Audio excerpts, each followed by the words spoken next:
This here is the Oura Ring 5, and it is maybe the smallest, lightest smart ring I've ever encountered. It's also my first ever Oura. I've never worked with Oura before. I didn't love the subscription side of things, but I think what's exciting is I've worked with a lot of smart rings, you know, Luna, Ultrahuman, RingCon, Circle Ring, and I've gotten to try a lot of these. And I think I've always been keen on Oura, even though I didn't like the subscription idea to get your data. They were like the first one, right? Like they were the first smart ring. As far as I know, they're the first one that popped out to me, the first one I saw commercials about on the TV. And so I've always been like, you know, are they the Apple here? Like, are they like the true legends, the true pros? When Oura 5 was announced, I immediately ordered it because of the size. You know, I think it's 40% smaller than the Oura Ring 4.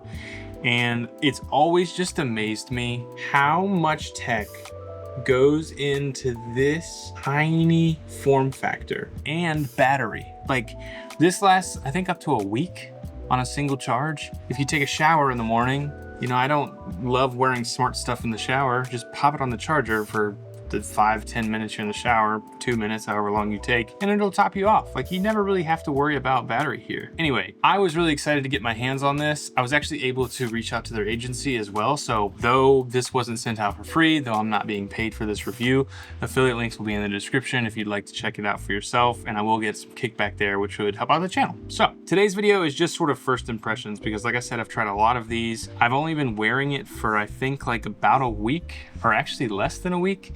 And so I think the biggest thing here is, one, yes, form factor, the fact that this thing is so incredibly small. I went with silver just because, you know, I have a silver wedding band, and honestly, it's not much thicker than my wedding band. In fact, I think it's literally like the exact same thickness. I think my wedding band has more rounded, so it looks thinner, but it's impressive, man. And it is light as a feather, which is also wild. Something else I wanted to point out about the, you know, we talk about form and function here on the channel, so I like to go into the design quite a bit.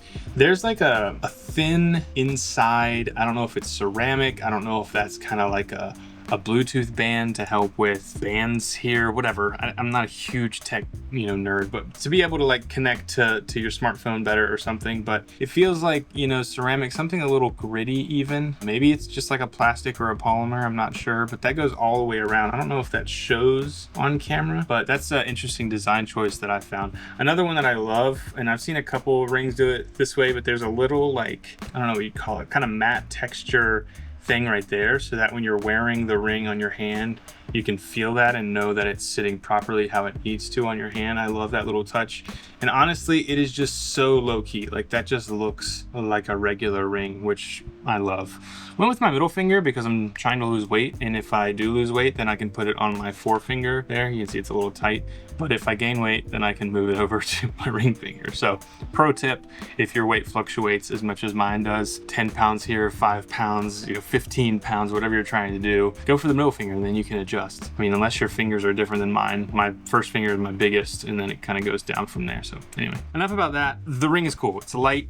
Battery's crazy. I've really enjoyed wearing it. I've had a couple connectivity issues, but really it even tells you in the app, like, having trouble connecting, just drop it on the charger. That's worked 100% of the time. Drop it on the charger, kind of refresh the app, maybe close it out, open it back up, and then it's connected. I haven't had an issue beyond that. So it's cool that even though that might be a known issue, they have like a pretty easy fix for it, which is cool. A lot of this data you'll see, and I think this is probably like the biggest part of these wearables, is the software that goes along with it. Like, how do you make use of all the data that these trackers pick up? I think this is just as important as the product itself. So you can see here, like on my health, all of this is still calibrating. So this is long-term health metrics, and it's basically saying how long, 2 to 4 weeks on average, to set your baselines. So I still have a lot of time, right? This is like early, this is first impressions. I do have some data, like I'm starting to get my, you know, obviously my calories, my readiness score, heart rate, sleep, activity.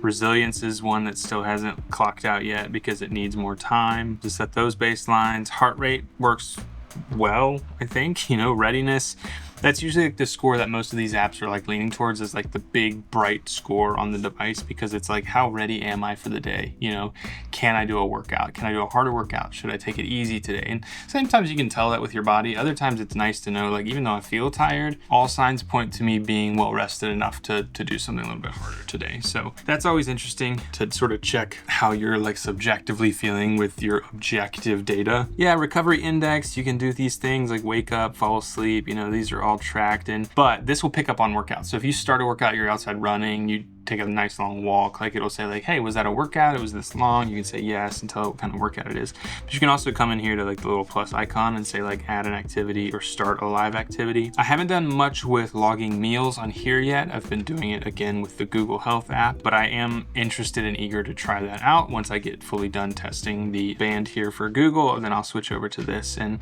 in the long-term review I'll be able to talk more about that, I hope. Vitals, there's just a ton of data points here, and I just really love how Oura has done this. You can definitely tell they've been around for a while. They've probably refined this a lot based on customer feedback and what they have found works best. But there's a lot here, and I love these little cards, and you can tap into each of them. You know, my resting heart rate, my last sleep, respiratory rate, temperature, you know, and you can see these things laid out really nicely. I will say too, there's a lot of settings over here, Oura Labs, my devices, profile trends, meals, all sorts of stuff. So, and all of these of course have learn more. You can kind of understand what things mean when it says, hey, check this out, or you should be aware of this. You can dive in and be like, well, what do you mean by that? And it explains things really well as well. So yeah, I don't know, overall, and then you do have this advisor here. So it is like a little AI chat. And it says advisor can make mistakes, which all chatbots say, but they're able to look at your data. Again, I haven't played with this too much because I've been doing heavy testing on the Google Fitbit Air, I think it's called, but I am excited to give this a run for its money for a full review as well, if that's something you would like to see. Overall, I've been pleasantly surprised with how nice this is. I guess I'm not super surprised. Like I said, I think they are kind of like the forerunners of the industry at this point. It's the brand most people know about when you say smart ring, I would think. And again, I've worked with Ultrahuman, Luna, all the other smart ring brands out there. So anyway, I was just interested to give this a shot. Let me know if you have any questions, anything I can answer for the full review, and let me know if you'd like to see the full review. Other than that, that's gonna do it for this video. Thanks so much for watching. On this channel, we talk about tech that marries form and function. We like products